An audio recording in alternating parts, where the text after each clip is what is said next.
क्या इस ब्रह्मांड में एलियंस सच में मौजूद है? ये एक ऐसा सवाल है जिसने अनगिनत अनुसंधान और सिद्धांतों को जन्म दिया है। लेकिन सवाल यह है कि क्या हम ब्रह्मांड में वास्तव में अकेले हैं या नहीं? अब तक ये एक अनसुलझा रहस्य है। सो दोस्तों, आज हम इस वीडियो में यूनिवर्स में एलियंस यानी कि एक्स्ट्रा टेरेस्ट्रियल लाइफ की एग्जिस्टेंस और पॉसिबिलिटीज़ के बारे में डिस्कस करेंगे। So stay tune to the incredible tube.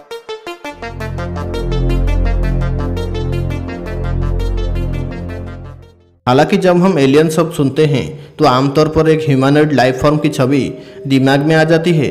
लेकिन पृथ्वी पर भी जीवन का सबसे पहला प्रमुख रूप बहुत छोटा था और बहुत ही रेजिलिएंट था। मैं निश्चित रूप से माइक्रो ऑर्गेनिजम्स के बारे में बात कर रहा हूँ।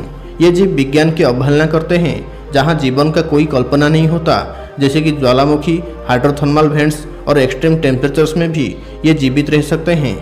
इसीलिए मैं शर्त लगा सकता हूँ कि माइक्रो ऑर्गेनिजम्स लाइक बैक्टीरिया दूसरे प्लैनेट्स की हार्श हैबिटेट्स में मौजूद हो सकते हैं, जिन्हें हम एक्स्ट्रा टेरेस्ट्रियल लाइफ फॉर्म्स यानी कि एलियंस कह सकते हैं। इसे साबित करने के लिए वास्तव में नासा ने अंतर्राष्ट्रीय स्पेस स्टेशन के लिए सिर्फ छोटे टार्डिग्रेड्स यानी कि वाटर बियर नाम की छोटे से जीव को स्पेस में छोड़ा था, ताकि मानव अंतरिक्ष यात्री अध्ययन कर सकें कि वे इस चरम वातावरण में कैसा प्रदर्शन करते हैं। सो एलियंस केवल ह्यूमन्स जैसे ही हो ऐसा संभव नहीं, वो किसी दूसरे लाइफ फॉर्म्स के भी हो सकते हैं और हमारे अर्थ की सिविलाइजेशन की टेक्नोलॉजी की तुलना में बहुत आगे भी हो सकते हैं। एस्ट्रोबायोलॉजिस्ट के मुताबिक एलियन सच में एग्जिस्ट करते हैं, लेकिन क्या वो हमारे इतने करीब है कि हम उन्हें खोज सकते हैं? अंतरिक्ष विशाल रूप से बड़ा है और पिछले कुछ दशकों में हमने सीखा है कि ब्रह्मांड के लगभग हर स्टार्स के प्लैनेट्स है। हमारी गैलेक्सी मिल्की वे में ही 400 बिलियन स्टार्स एग्जिस्ट करते हैं।